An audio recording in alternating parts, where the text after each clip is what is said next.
Kita kembali bertemu bersama saya di Febri et Scientia, Febri dan Pengetahuan. Dan kali ini kita akan ngobrol-ngobrol santai terkait yang baru-baru ini viral. Satu tulisan yang saya saja baru mendapat tadi pagi itu, yang judulnya Mahfud Ilahi. Nah, dalam tulisan itu ada satu kalimat yang menarik. Itu tulisan Dahlan Iskan, mantan Menteri BUMN. Di situ Bapak Dahlan Iskan mengutip satu pernyataan dari salah satu Romo yang sekarang di BPIP itu, mengatakan dia itu berkata dengan kuasa ilahi. Dia itu melakukannya dengan kuasa ilahi. Nah, saya tergelitik dengan kata kuasa ilahi ini. Kok bisa ya? Itu dimasukkan kata ilahi itu, atau jangan-jangan maksudnya Mahfud MD ada sedang kerasukan sesuatu begitu. Nah, langsung saja kita tanya kepada penutur aslinya, yaitu Romo Beni. Ini kan sebenarnya bukan ide saya, ide seorang filsuf, Walter Benjamin.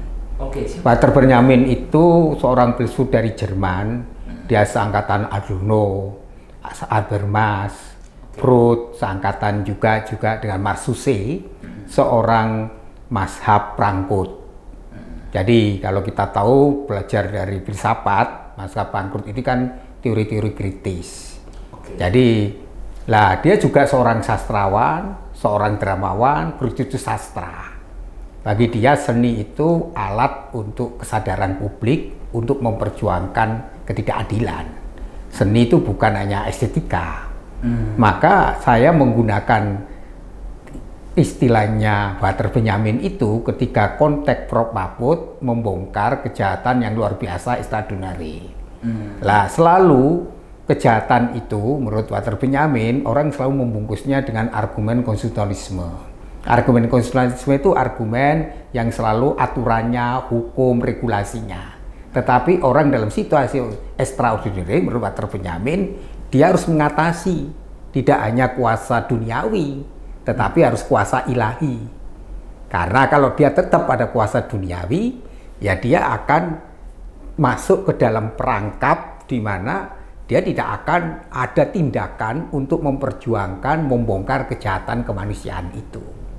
Lah, kita harus lihat latar belakang Benjamin itu kan hidup dalam masa Hitler. Masa ketidakadilan, masa fasisme, justru dia menggunakan drama, teater menjadi alat untuk memperjuangkan ketidakberdayaan itu. Jadi kan kita banyak disandra politik tidak berdaya kan, dengan argumen ini nggak bisa aturannya begini. Kita nggak bisa karena ini memang tidak ada regulasinya. Lah kalau kita hanya sampai ke situ, ya kita tidak pernah memperjuangkan yang orang-orang yang terpinggirkan. Jadi Walter Benjamin lebih berpihak kepada mereka yang kecil dan lemah supaya mendapatkan keadilan itu. Berarti apakah ini kita kembali ke zamannya Walter Benjamin, pada saat itu memang hukum atau aturan sama sekali tidak bisa lagi untuk mengatasi kerap kali kan aturan itu kan kerap kali digunakan untuk kelanggengan kekuasaan kan, dengan bahasa kan. Bahasa itu kan kuasa. Lah bahasa kerap kali dipakai sebagai power, relasi kuasa untuk apa? Melestarikan kekuasaan. Jadi kerap kali para elit politik itu mencoba menggunakan argumen konstitusionalisme, tetapi sebenarnya dia menutupi ketidakberdayaannya karena dia tersandra oleh kepentingan-kepentingan, baik itu kepentingan kapital atau kepentingan-kepentingan yang lebih powerful, sehingga dia tidak mampu menyuarakan keadilan itu. Lah kritik Walter Benjamin karena dia teori kritis, Anda kan belajar filsafat tahu, dia membongkar kepalsuan-kepalsuan itu. Oke. Dan inilah yang dibawakan oleh seorang Mahfud MD. Jadi Mahfud MD itu kalau dia menggunakan kuasa duniawi, ya dia tidak akan mengungkapkan itu karena dia pasti akan melihat bahwa regulasi aturan nggak mungkin dengan mengatakan ini rahasia negara. Tapi rahasia negara itu kan kalau dia menyebut nama, kalau dia menyebut inisial, ini kan tidak. Dia ingin membongkar supaya bagaimana pajak itu sehingga juga sumbangan terhadap energi yaitu tambang itu untuk kesejahteraan rakyat. Dan kalau itu tidak ada manipulasi, menurut Prof. Mahfud ya, dari hasil tambang itu bisa 20 juta per orang bisa dapat subsidi. Itu kan luar biasa. Anda kan tahulah praktek tambang bagaimana kejinya, bagaimana permainannya. Maka harus ada orang yang berani menyuarakan itu. Itulah suara kenabian, itulah kuasa ilahi. Jadi Benyamin itu di satu sisi dia teori-teorinya kritis, tetapi dia masih dipengaruhi oleh alam pikiran perjanjian lama, profetis, kenabian, itu kuat politiknya. Jadi kalau kita belajar Walter Benjamin, kita belajar tentang bagaimana relasi kuasa itu yang mampu memperjuangkan nilai-nilai keadilan yang berpihak pada mereka yang lemah. Lah untuk berpihak pada yang lemah itu nggak mungkin kalau tidak extraordinary.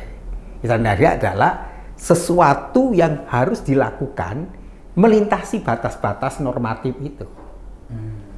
Tapi kan tetap ada konsekuensi atau batasannya atau gimana nih? Kuasa ilahi ini.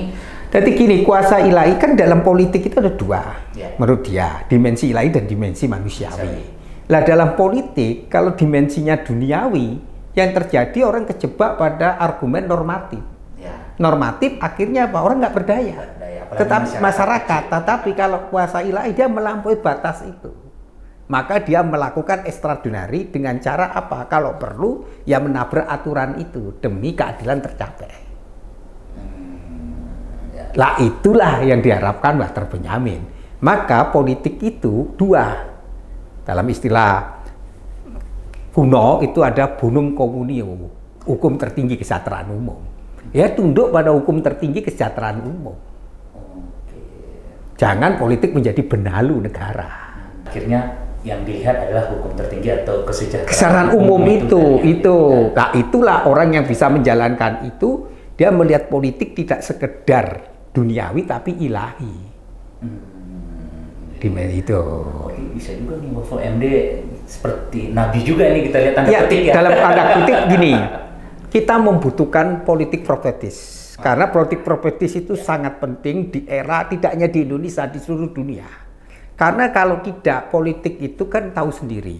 Maka ketika awal-awal Socrates, Plato, orang menjadi politik harus orang filosof, bukan pedagang, bukan tentara, militer. Mengapa filosof?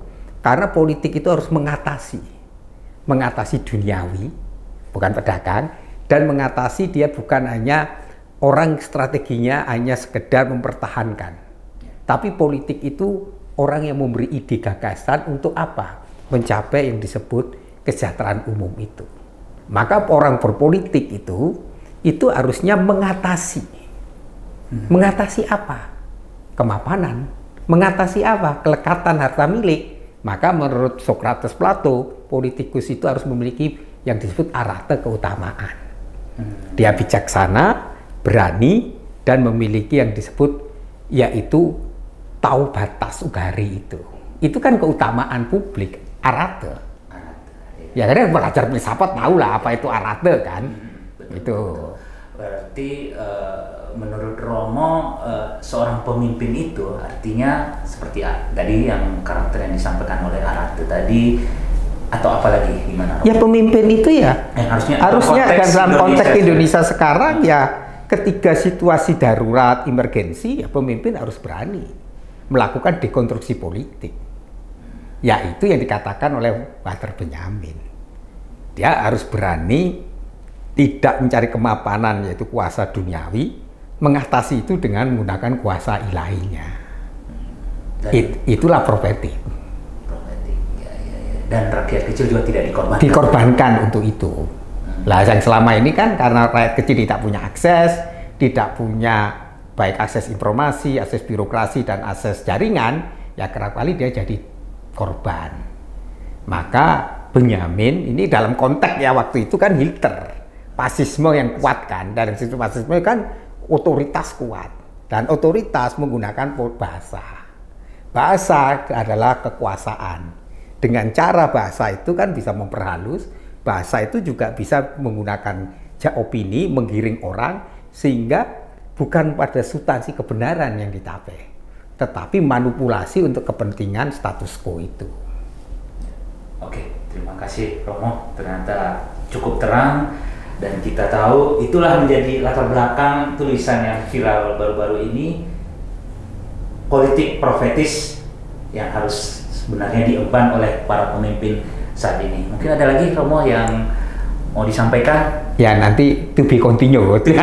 Masih ada, kita tunggu lagi apa yang kita lihat dari negeri ini, Indonesia ini, tentu terutama demi mencari keadilan bagi seluruh masyarakat, khususnya kaum terpinggirkan. Oke, demikianlah tadi bincang-bincang kita yang santai saja dengan Romo Beni, dan kita masih ada lagi topik-topik yang menarik di session berikutnya. Jadi jangan lupa tonton terus Febri Essensia. Salam.